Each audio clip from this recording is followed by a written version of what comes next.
Paano nga ba kayo paano nga ba kayo makapag-spot ng mga grade A setups sa pagte-trade ng cryptocurrency?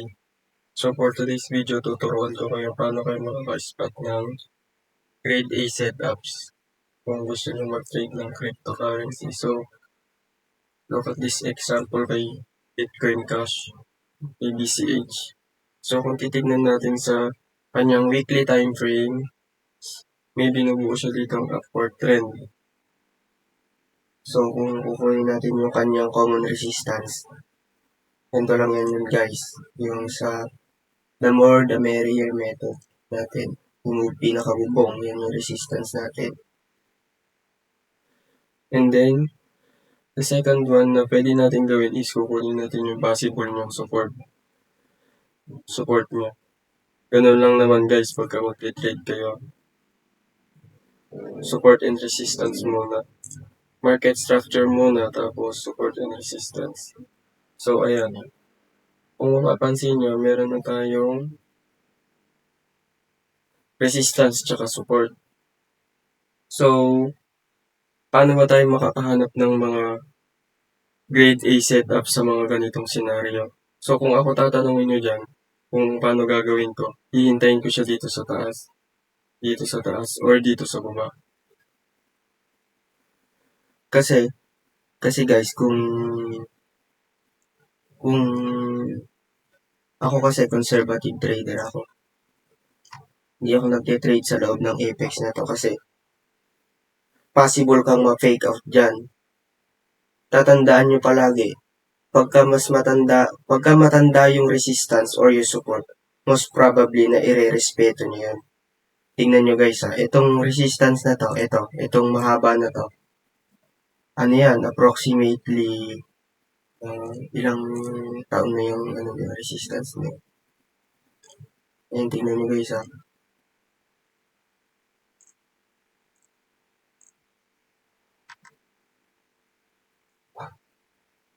Date range pala.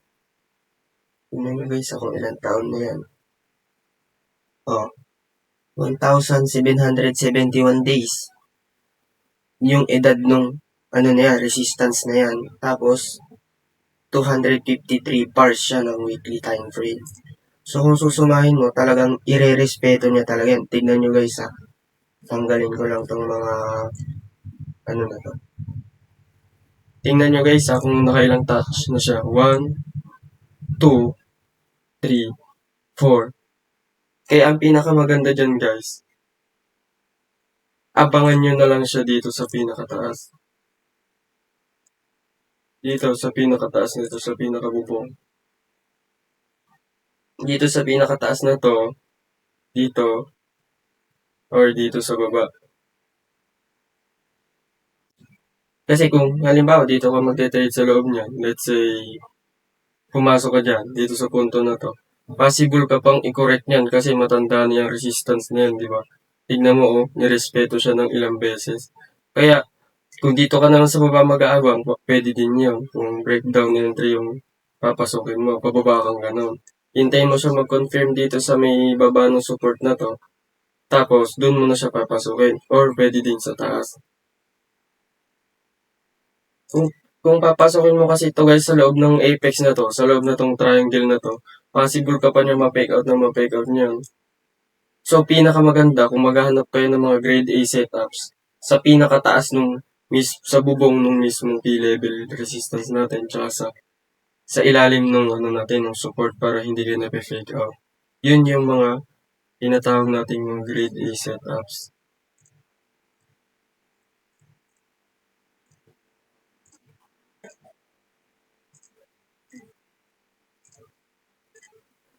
Mas mataas kasi yung mga conviction ng mga ganitong key level resistance or key level support kapag binabasag niya. So kung ako tatanungin nyo, halimbawa magbe-breakout na siya dyan, dito. Tingnan natin sa lower time frame niya sa 4 hours. Ayan, kinorek siya. Kung titignan nyo sa lower time frame, ayun o. Tumuntog na siya dun sa may mismong resistance na key level natin, yung 1,771 days years old na resistance, inuntugan niya na kinorek siya. So, kung kayo ay kagaya kong conservative trader, hintayin mo na lang siya dito sa taas, dito sa bubong, dito, dito sa pinakabubong na to. Tapos, pasukin mo na siya kapag nag-confirm na yung breakout niya or either dito sa may pinakababa niya sa support. Pag bumasag pababa, pasukin mo. Ganun lang guys yung paghahanap ng ating grade A setup sa pagtitrade ng cryptocurrency.